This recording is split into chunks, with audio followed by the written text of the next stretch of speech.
Assalamualaikum. Hai, apa khabar semua? Okey, bertemu lagi bersama saya Cikgu Andy dalam kelas Bahasa Melayu PT3. Okey, hari ni kita nak belajar apa? Hari ni kita nak belajar macam mana nak buat rumusan, Alright. Okey.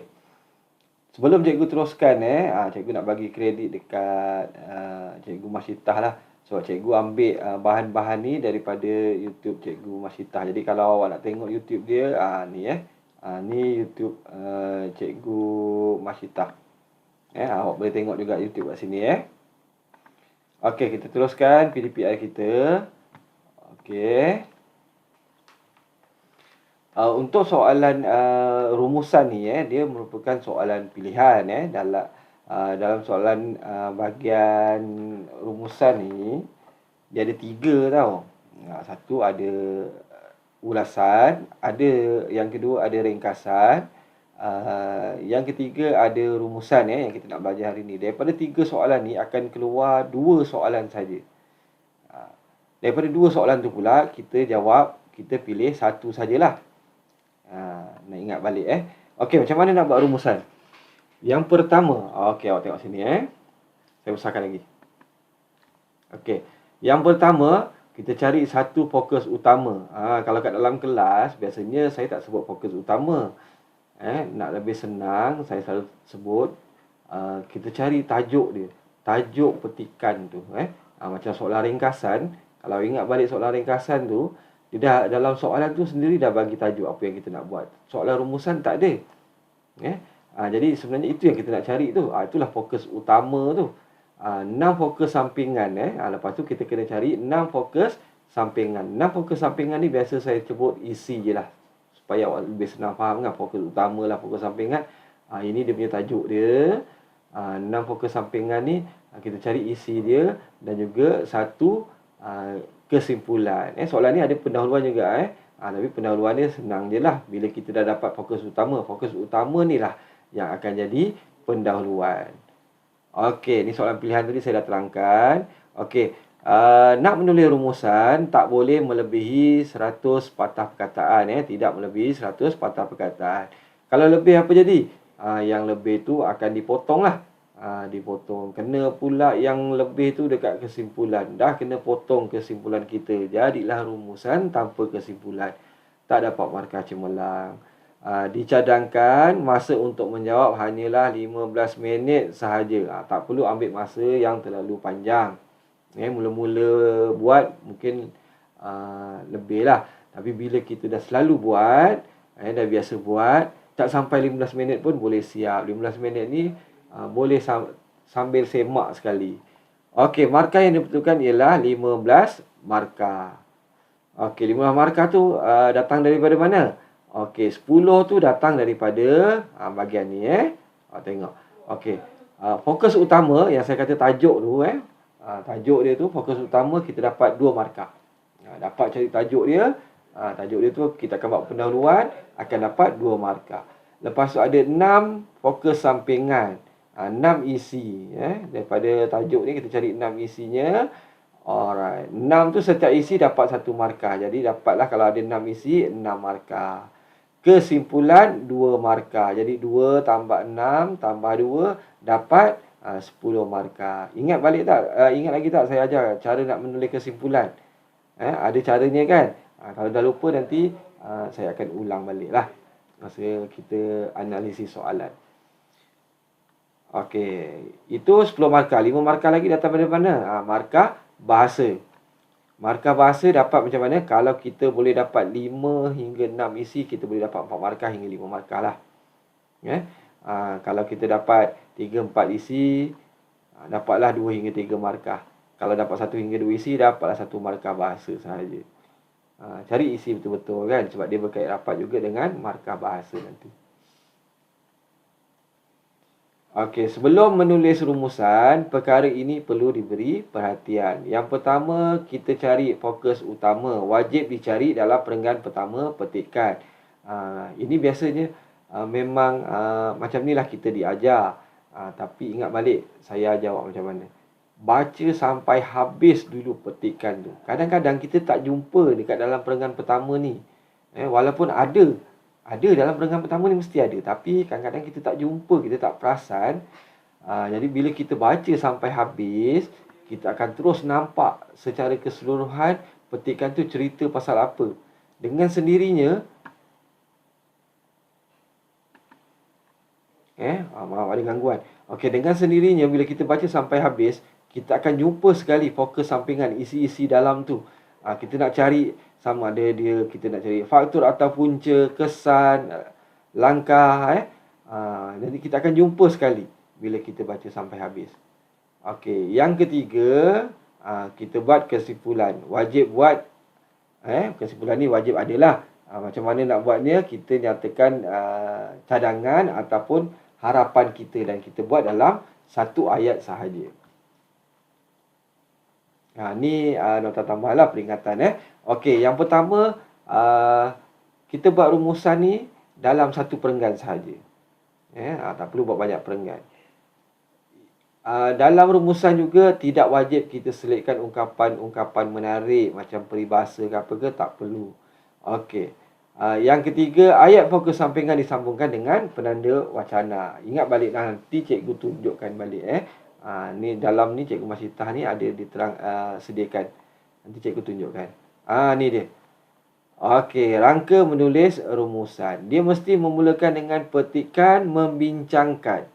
Lepas tu sambung daripada fokus utama. Ataupun tadi saya selalu sebut apa fokus utama ni tadi ialah daripada idea pula daripada tajuk keseluruhan petikan tu.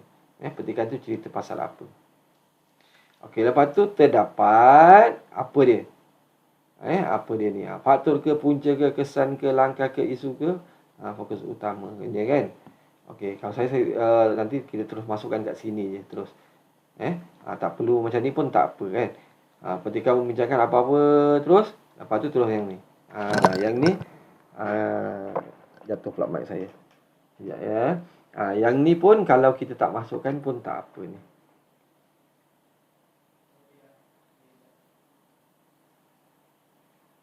Nanti kita terus masukkan kat sini terus. Benda-benda ni kita terus masukkan kat sini. Masukkan kat sini. Okey. Lepas tu kita teruskan dengan antaranya ialah antaranya ialah ambil nak cari 6 kena cari 6 isi kan. Satu isi satu markah. Antaranya ialah tulis isi yang kita dapat. Selain itu masuk 2 isi yang kedua. Seterusnya isi yang ketiga. Di samping itu yang keempat dah kan. Akhir sekali yang kelima. Ada 5 je Okey, tapi sebenarnya kita kena cari 6 isi kan. Jadi antara penanda wacana yang boleh kita gunakan selain daripada 5 ni antara yang kita boleh gunakan ialah saya tulis sinilah. Senang awak nak tunjuk kan. Okey, antara yang boleh kita gunakan ialah sementara itu.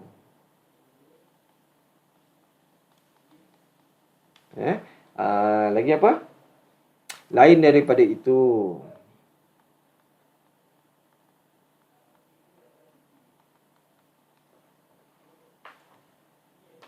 Lagi, lain daripada itu, dalam pada itu.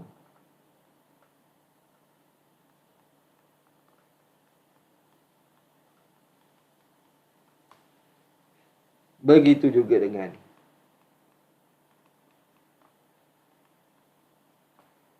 Cukuplah. Ini pun campur lagi dengan 4 ni dah 9 dah kan. Nak 6 je awak boleh pilih lah, tambah satu lagi lah. Sebelum air sekali awak tambah kat sini. Sebelum air sekali masukkan yang ni kat sini. Lepas tu akhirnya kita tutup dengan walaupun satu perenggan saja tapi ni kita penutup dia lah. Kita bagi kesimpulannya kesimpulannya kita bagilah cadangan ataupun harapan kita kan. Bagi lepas tu sambung kan. Ingat tak saya ajar ni awak dah tulis sambung dengan apa? Buas. Apa dia tu buas tu? Bagi untuk agar supaya selain daripada buas ni boleh juga kerana bagi contoh pun boleh seperti Sekejap, saya padam balik.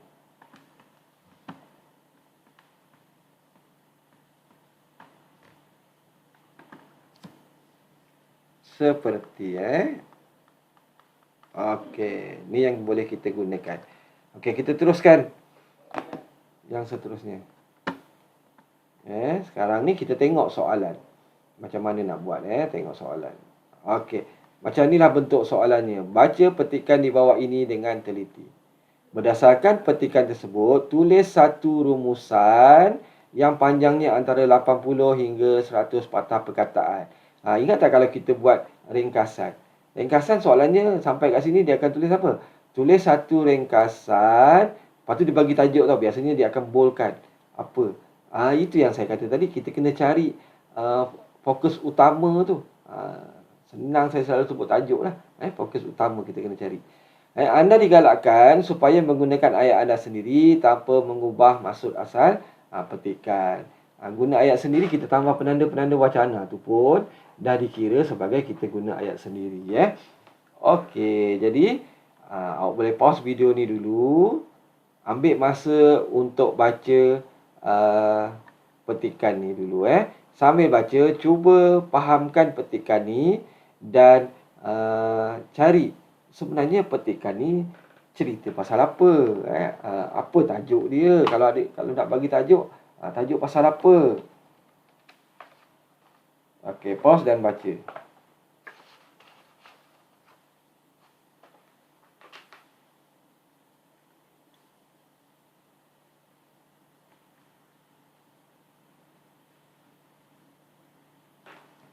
Okey, saya anggap awak dah baca. Petikan ini sebenarnya daripada ni lah bertajuk dia sumbangan sektor pelancongan. Tapi awak jangan ambil ni pula sebagai tajuk.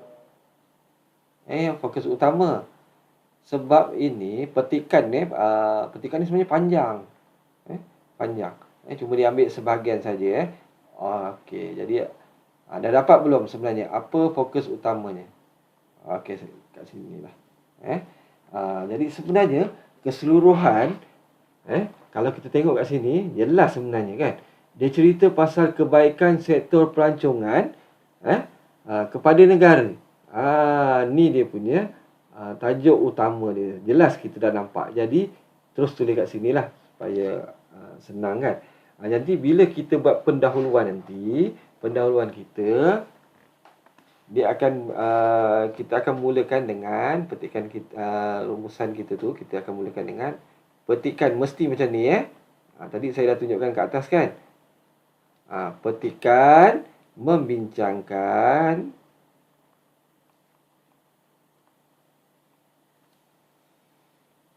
kebaikan,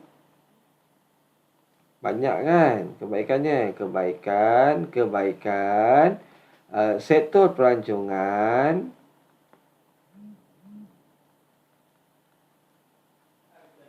kepada negara. Awak buat macam ni Lepas tu cari dia punya isi dia lah. Maksudnya kita cari apa kebaikan-kebaikan sektor pelancongan yang ada kat dalam petikan ni. Jadi baca kan. Okey, cuba cari. Jumpa tak? Kalau kita tengok kat sini, kita akan jumpa lah. Awak tengok baik-baik, cari, baca kan. Okey, yang pertama, dah jumpa belum? Ni, memperkenalkan negara Malaysia ke seantero dunia. Okey, ni ada satu.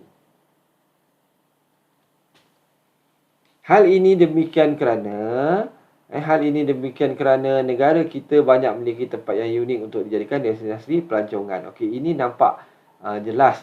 Ini ialah penerangan kepada memperkenalkan negara Malaysia ke seantero dunia. Jadi tak payah ambil lah.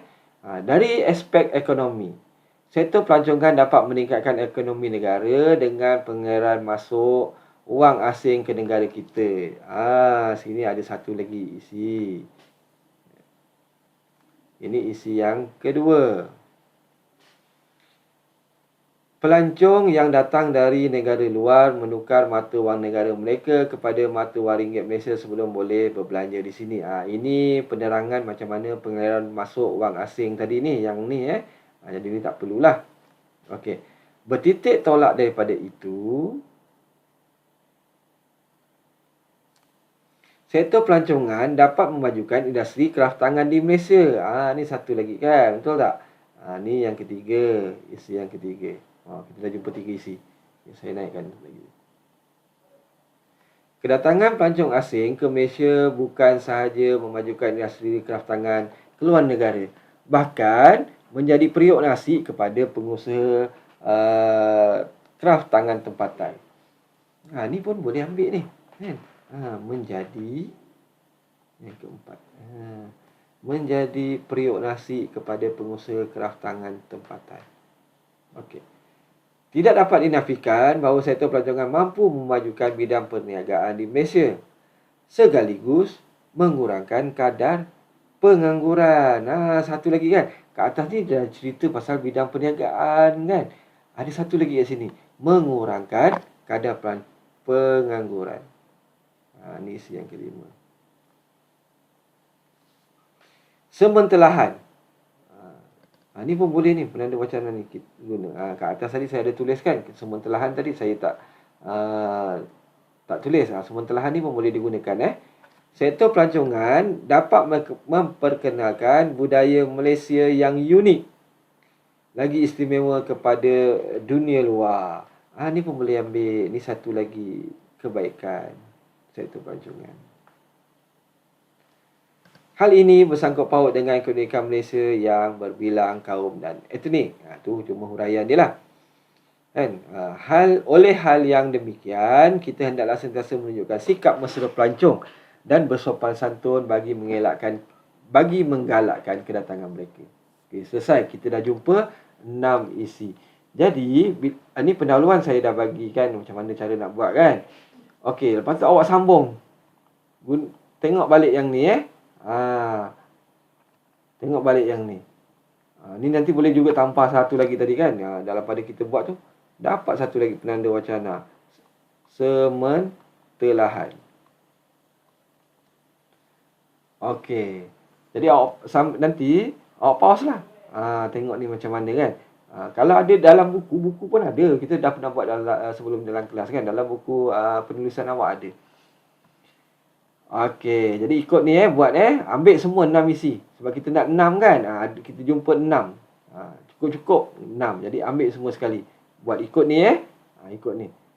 Petikan membincangkan ni tadi ni. Lepas tu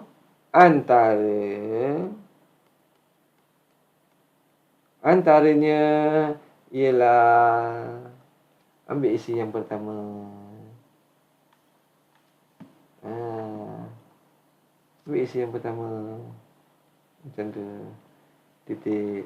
Lepas tu tengok apa? Ni. Nak guna yang mana? Awak nak guna yang mana? Dan macam nak ambil. Selain itu. Ambil isi yang kedua. Kita dah cari tadi. Ni kan? Mana? Ni. Atau awak buatlah. Yang kedua seterusnya kan. Buatlah. Ni penanda wacana Depan ni mesti ada penanda wacana Yang ketiga. Lepas tu isi yang keempat. Mesti dimulakan dengan penanda wacana. Penanda wacana lagi. Lepas tu isi yang kelima. Lepas tu penanda wacana lagi kan. Yang terakhir ni biasalah penanda wacana kita guna akhir sekali. Isi yang keenam. Habis semua isi dah tulis. Jadi kita tinggal buat kesimpulan. Kesimpulan macam mana buat? Ingat lagi tak? Kesimpulannya